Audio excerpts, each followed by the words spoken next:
ആനന്ദം മാത്രമല്ല ജീവിതം. ജീവിതം എന്നത് ഒരു ത്യാഗമാണ്. എന്താണ് ആനന്ദം? ജീവിതം എന്നത് പല പല ദിശകളിലൂടെ സഞ്ചരിക്കുന്ന ഒന്നാണ്. ആ സഞ്ചാര വീഥികളിൽ നമുക്കുണ്ടാകുന്ന അനുഭവങ്ങളെയാണ് ആനന്ദമെന്നും ദുഃഖമെന്നുമൊക്കെ പറയുന്നത്.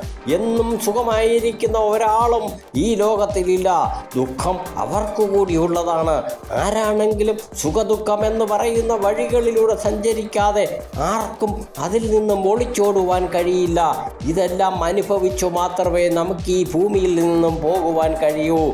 അതാണ് എല്ലാ ജന്മജീവജാലങ്ങളിലും ആന്തരികമായവ എന്ന് പറയുന്നത് ഒന്നിനും ഒഴിച്ചുകൂടാനാകാത്തതായ ഒന്ന് എന്നാണ് അതിനർത്ഥം. ജീവിത നിമിഷങ്ങളുടെ ഈ എല്ലാ നിമിഷങ്ങളുടെയും കടന്നു പോകുമ്പോൾ മാത്രമേ ഏതൊരു ജീവിതവും എത്തേണ്ടതായ ഇടത്തിൽ എത്തുകയുള്ളൂ.